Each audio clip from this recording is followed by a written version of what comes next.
What's up, Creed? Welcome to your recovery and mobility flow. Another 2 moves for you this week. Going to work on a little bit of the hip and T-spine area, and then we'll be touching on essentially full body with the world's greatest stretch. You may have heard of it, but you may have not done it. And that is why you probably have some tight hips or a tight T-spine, because you have not done the world's greatest stretch. We'll get there in a second though. We're starting with our first movement. It's going to be an on-the-wall RDL T-spine rotation. So, big mouthful right there, but we'll keep it simple for you. We'll just show the movement. All you have to do is copy the movement, not the name of the movement. So, we're starting perpendicular with the wall. She's going to take her inside leg, the one that's closest to the wall. She's going to draw that leg back. So she's doing a single leg RDL. We're not worried about the wall yet though. We can kind of lean into it for balance.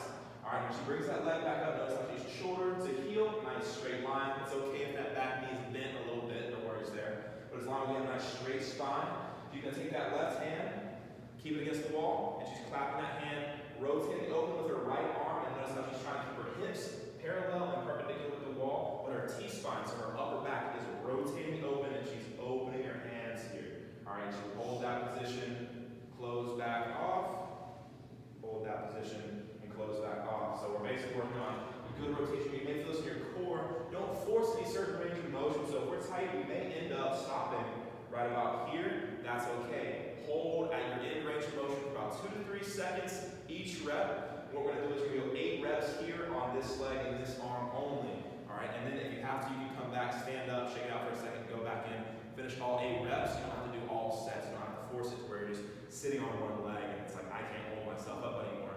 Pause for a second, reset, and then finish your reps with good form, rotating open, keeping that arm against the wall, making sure we get a big chest at the top of that rep. So we get 8 reps on one side, then we'll flip it around to the opposite side and show 8 reps again. Alright, we'll have 3 sets total. So see how her inside leg comes back, nice RDL. She can use the wall as balance. She doesn't have to get away from the wall. And then she opens up as wide as she can. She can almost get her knuckle to the wall right here with this left side. So that tells her when she rotates over to the left side, she has a little bit more range of motion than on the right side. So we need to address that. If that happens to you, one side may be a little closed off than the other. That means that other side that can't open up as much needs a little more TLC. So that's our first movement. We'll go into our second one now. It's the world's greatest stretch here. So we're going to start an extended lunge position. You can do this movement with your knee on the ground, so that back knee on the ground, or knee off the ground. Knee off the ground will get a little bit harder for us. So if our hips are tight, keep that knee on the ground. If we have some mobile hips though, try and keep that knee off the ground. So we're taking that inside elbow right down to that ankle. Hold 1, 2, 3 seconds, and then we open up. We're rotating again, more T-spine rotation. All right, try to open up that mid back. 1, 2, 3, and then she'll rock back onto that leg. Toe comes to the sky, and now she's into a hamstring stretch. Alright, so we're basically going from an inner groin hip stretch at the beginning with the elbow to the ankle, right here. Driving the elbows far down as we can, keeping that knee off the ground if we can. Hold, 3 seconds. Then she's rotating slow and controlled, just pointing to the sky, not trying to rotate past that ceiling point.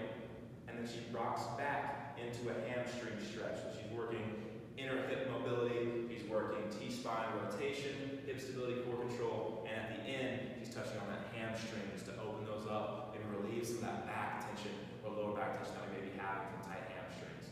So there's a reason why they call it world's greatest stretch, because it basically touches on every major point that a lot of people have issues with. It's very common in a body being tight. So what we would do here, our rep scheme, we would stay on one leg, so we do the same idea, stay on that same leg for 8 reps. We go elbow to ankle. We would rotate open, nice slowly controlled, hold for a few seconds, and we would rock back. That's 1 rep, so 3 movements for 1 rep. We do about 5 to 8 reps each side, and then we switch legs to the opposite side, and then rest for a little bit. Right? And then you hop back in and do it again. Treat it as if you were doing a workout set. You wouldn't just do 8 reps, rack the bar, and then grab the bar and do 8 more reps. You obviously would have about 30 seconds to a minute in between your sets. So treat these just as you would a workout movement. Those are our 2 moves for you. Hopefully, it helps you feel a little bit better at home and keeps you moving, especially since it's getting cold outside. We'll see you guys later though.